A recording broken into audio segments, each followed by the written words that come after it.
to the charitable organization that you'll be joining here in our enrichment studio, Carolyn. I can't personally oversee every one of them, so these pre-recorded messages will cover any questions you might have and respond to any incidents that may occur in the course of your science adventure.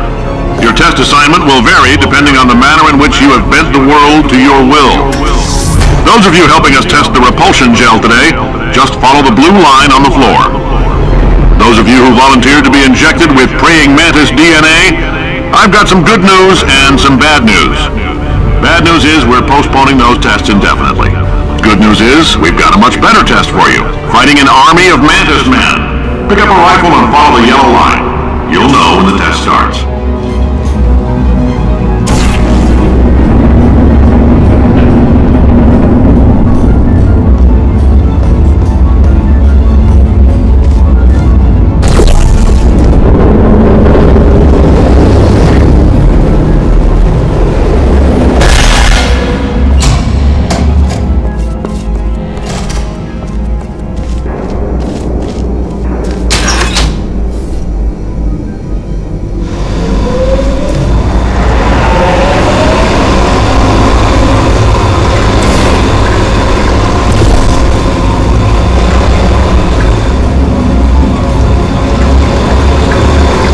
They say great science is built on the shoulders of giants. Not here. At Aperture, we do all our science from scratch. No hand-holding.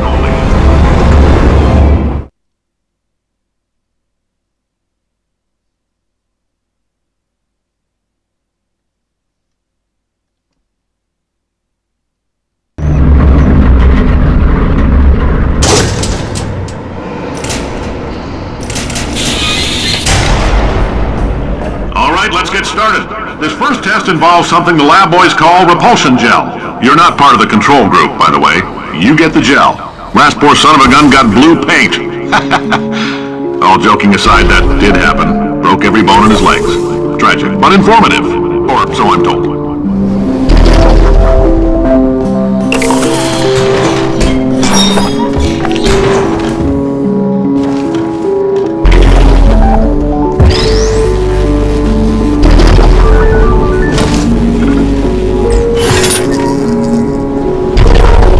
Boys just informed me that I should not have mentioned the control group. They're telling me I ought to stop making these pre-recorded messages. That gave me an idea. Make more pre-recorded messages. I pay the bills here, I can talk about the control group all damn day. For this next test, we put nanoparticles in the gel. In layman's terms, that's a billion little gizmos that are going to travel into your bloodstream and pump experimental genes and RNA molecules and so forth into your tumors. Now, maybe you don't have any tumors. Well, don't worry. If you sat on a folding chair in the lobby and weren't wearing lead underpants, we took care of that too.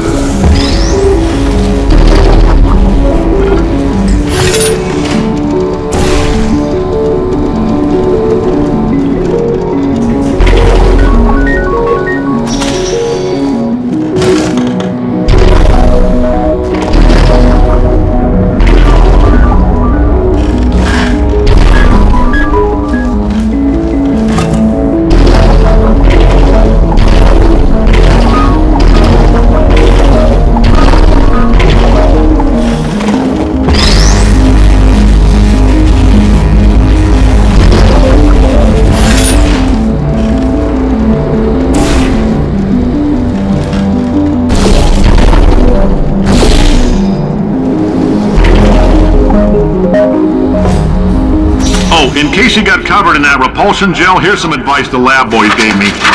Do not get covered in the repulsion gel. We haven't entirely nailed down what element it is yet, but I'll tell you this, it's a lively one, and it does not like the human skeleton.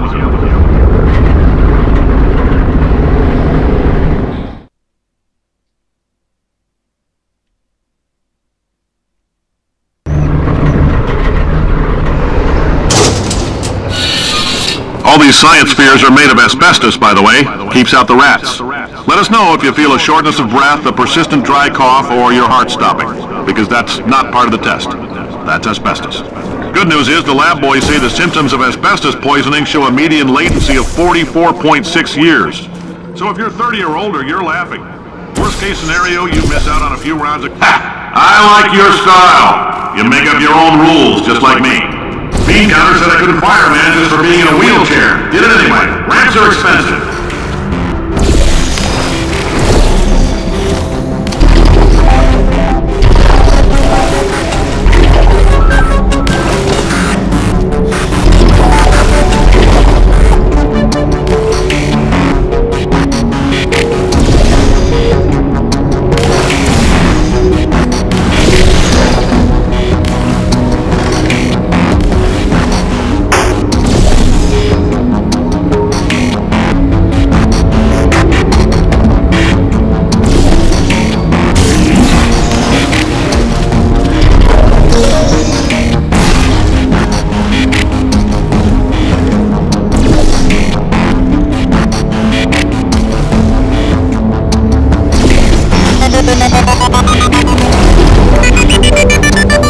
Just a heads up, that coffee we gave you earlier had fluorescent calcium in it so we can track the neuronal activity in your brain.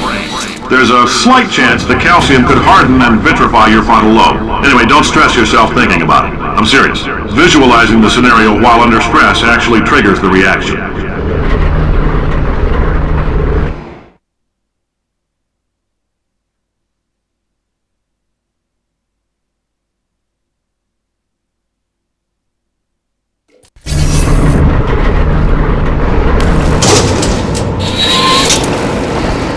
Now, if you're part of Control Group Kepler-7, we implanted a tiny microchip about the size of a postcard into your skull. Most likely you forgot it's even there. But if it starts vibrating and beeping during this next test, let us know. Because that means it's about to hit 500 degrees, so we're going to need to go ahead and get that out of you pretty fast.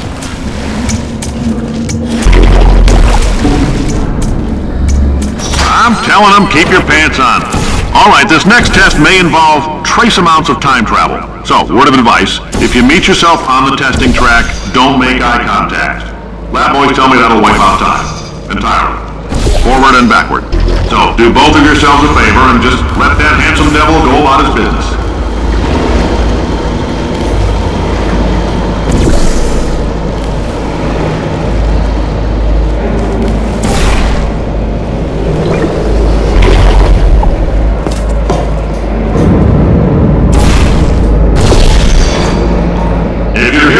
It means you're taking a long time on the catwalks between tests. The lab boys say that might be a fear reaction. I'm no psychiatrist, but coming from a bunch of eggheads who wouldn't recognize the thrill of danger if it walked up and snapped their little pink bras, that sounds like projection. They didn't fly into space, storm a beach, or bring back the gold. No, sir, we did. It's you and me against the world, son. I like your grit. Hustle could use some work, though. Now let's solve this thing.